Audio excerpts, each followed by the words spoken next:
أعوذ بالله من الشيطان الرجيم بسم الله الرحمن الرحيم.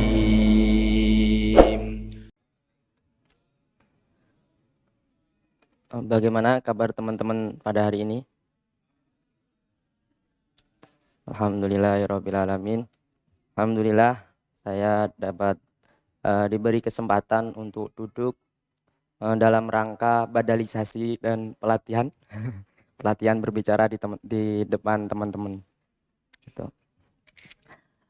Sebelum masuk pada materi, saya akan bercerita sedikit mengenai hikmah kemarin ya, kan masih dalam suasana apa ya, rihlah ya. Nah, ada hikmah yang dapat saya ambil kemarin itu. Masih ingat gak teman-teman waktu sebelum berangkat rihlah, apa pesan Ustadz Saiful sebelum kita berangkat? Ada yang ingat? Nah, zikrullah. Nah, sebelum kita berangkat, zikrullah, selalu ingat kepada Allah saat di perjalanan. Nah, sebagai penuntut ilmu kan berusaha berikhtiar menjalankan apa yang diperintahkan guru. Nah, nanti di pembahasan juga ada ini terkait ini. Nah, ketika Ustaz Saiful memberikan amanah kayak gitu, memberikan pesan kepada kita bahwa kita selama di perjalanan kita banyak-banyak mengingat Allah Subhanahu wa taala.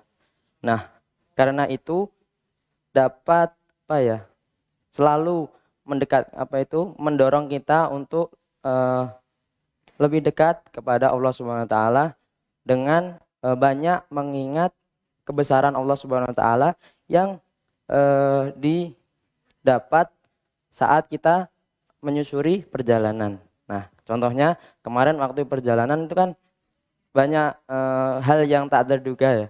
Nah, seperti di perjalanan kita harus dalam rangka mengingat Allah, dalam rangka zikrullah, kita kan senantiasa mengamati lingkungan sekitar.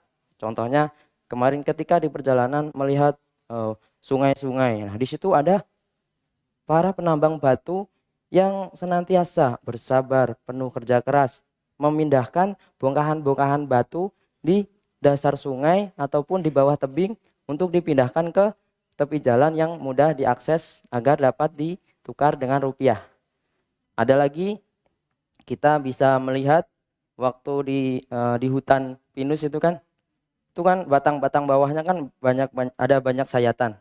Nah, itu bukti keseriusan dan penuh kerja keras para petani penyadap karet.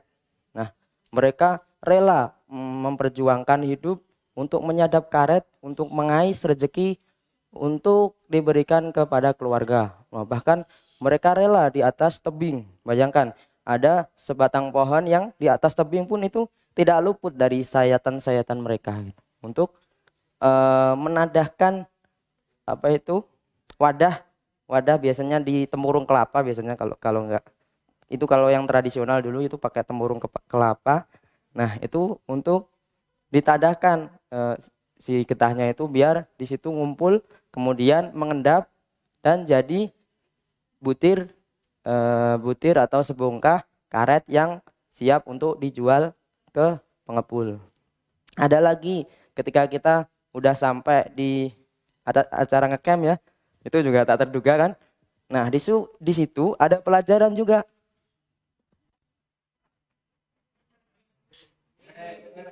Ada yang dapat diambil pelajaran juga. Ketika kita di situ, kita amati lingkungan sekitar kan banyak kebun teh.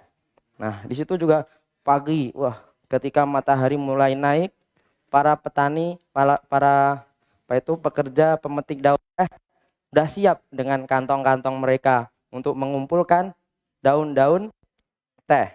Karena mereka punya semboyan, yaitu daun teh terbaik hanya ada di. Nah, makanya pagi, dengan sepagi mungkin. Karena kalau siang dipetik, mulai layu biasanya. Udah dipetik, mau dimasukin kantong dia mulai layu.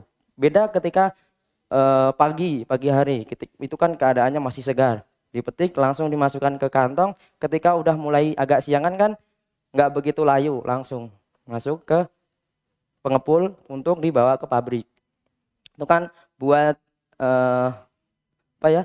Buat kita ambil hikmahnya bahwa di luar sana itu banyak profesi-profesi untuk kita geluti, khususnya para ini calon pemimpin keluarga harus siap dengan segala kondisi.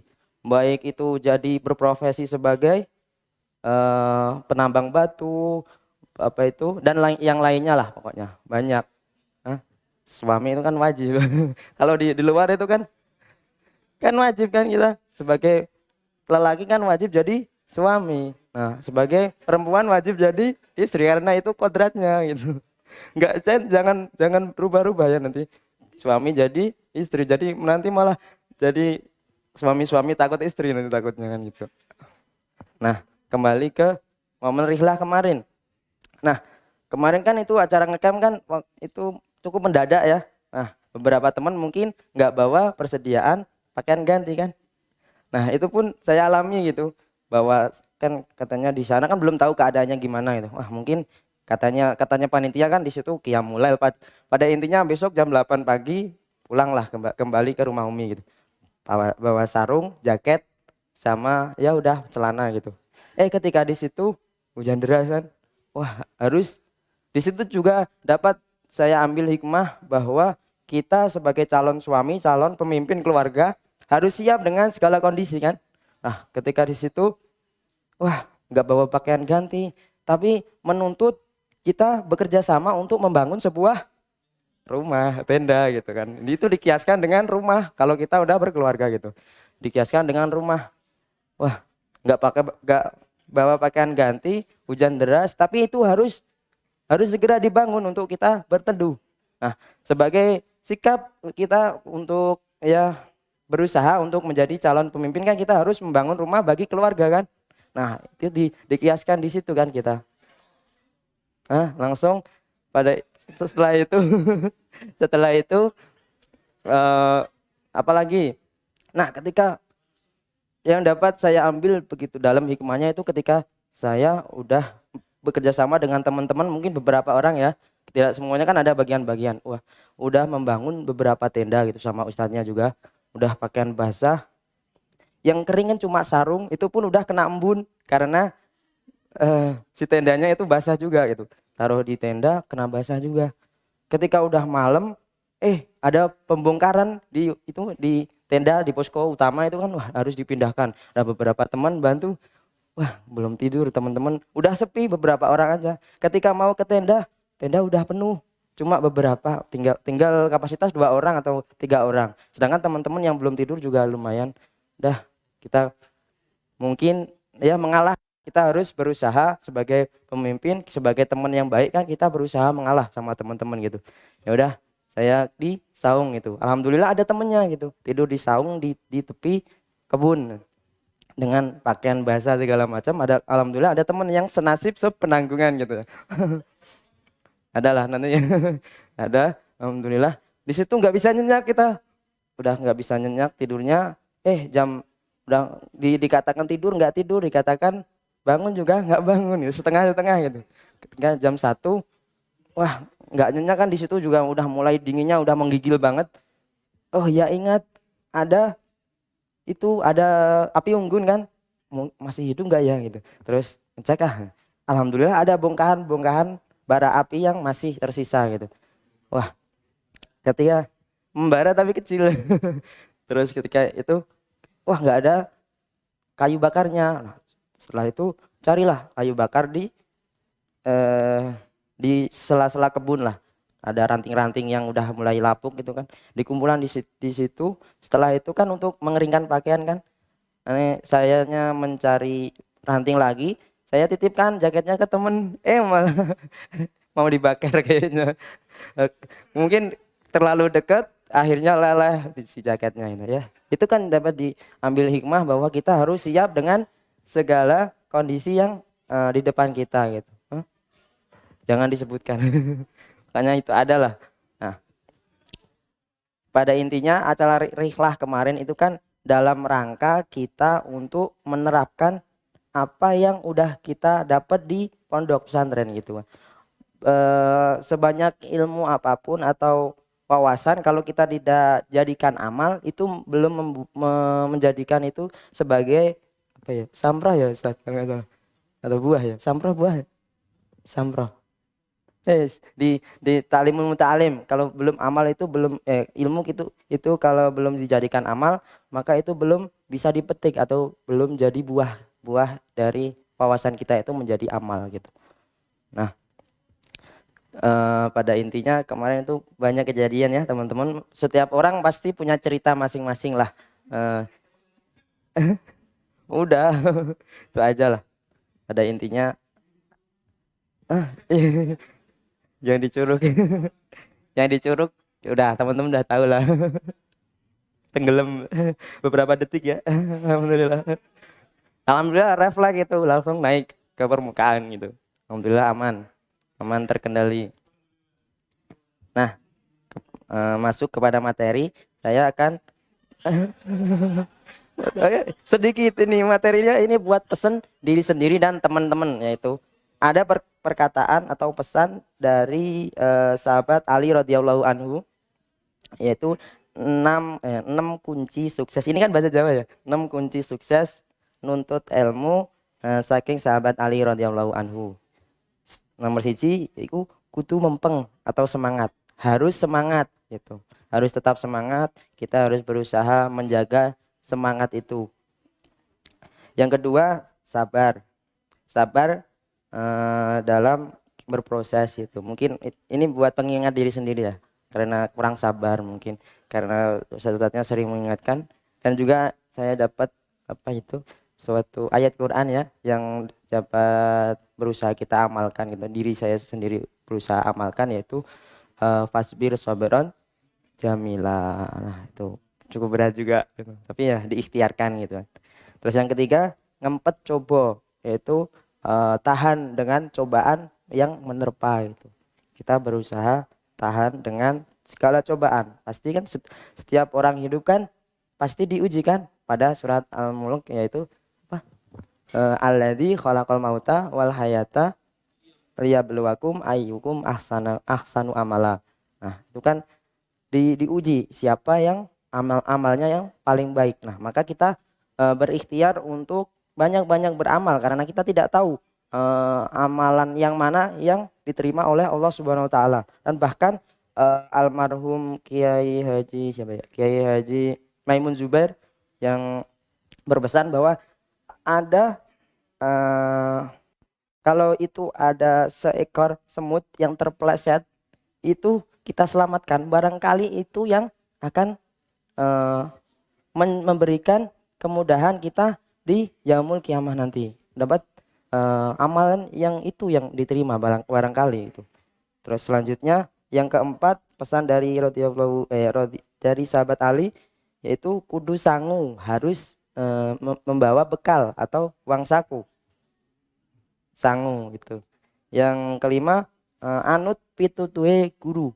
Nah, anut pitutuhe guru. Pada intinya kita harus takzim, harus sami'na wa ta'na kepada guru. Itu apapun yang disarankan oleh guru itu mungkin yang terbaik buat kita sebagai penuntut ilmu. Kita harus takzim kepada para guru atau asatid atau ustadz di sini. Selanjutnya suwe mangsane. Nah, yang keenam ini suwe mangsane atau lama waktunya dalam berproses ini kan tidak singkat. Di sini berapa tahun? 3 tahun kurang lebih ya. Kurang lebih, boleh lebih ya? Pas. Udah harga pasti ya. Harga pas di situ 3 tahun gitu ya. Nah, itu pesan dari sahabat Ali. Sebenarnya ada syairnya sih. Kali ini bisa dibuat koreksi ya. Enak saya bacakan. Ala la tanalul ilma illa bisitatin sa'un bika an majmu'iha bibayani zaka'u wa hisun wa suti barun wa buloga wa irsyadu ustadin wa tulu zamani. Nah, tuh dikoreksi. Koreksi baca gitu. Mungkin mungkin itu saja yang dapat bisa saya sampaikan. Hmm, dan saya juga mohon maaf kepada teman-teman ataupun khususnya pada ustadz di sinilah banyak berbuat salah, banyak apa ya, pokoknya banyak repotin lah, karena juga wajar lah baru pertama kali ya. Banyak repotin, banyak keluh kesahnya, wajar karena manusia kan udah ditakdirkan berkeluh kesah. Itu kan ada ayatnya juga, tapi di surat apa lupa. Ada, mungkin teman-teman udah tahu lah. Itu manusia kan ditakdirkan berkeluh kesah gitu. Mungkin di sini banyak keluh kesahnya, banyak kerepotin teman-teman juga lah. Nah, pokoknya kalau ada kesalahan, nah saling saling apa ya? Saling menasehati, karena eh, ada apa ya? Ada hadis juga kan, khairul apa? Bukan, khairukum nas khairun nas anfa'uhum linnas. Berarti sebaik-baik manusia adalah orang yang bermanfaat bagi manusia yang lain. Tapi jangan sekali-kali jangan disalahgunakan ya. Kan ada yang bermanfaat bagi orang lain tapi jangan dimanfaatkan oleh orang lain. Nah, kalau dimanfaatkan dalam kebaikan mungkin itu kalau kita bisa sabar bisa menjadi amal. Gitu kan? Sabar. Yang salah yang memanfaatkan itu kan. Ada temen ini orangnya rajin segala macam, wah piketnya ditunda segala macam lah gitu, biar mungkin dia nanti bisa ngerjain, apalagi dia sebagai penanggung jawabnya biar dikerjain dia lah gitu. Semoga gitu. Sabar ya Kang. Sabar, fasbir sabaran jamila. Barangkali itu saja yang dapat saya sampaikan, kurang dan lebihnya mohon maaf. Wabillahi taufiq wal hidayah. Wassalamualaikum warahmatullahi wabarakatuh.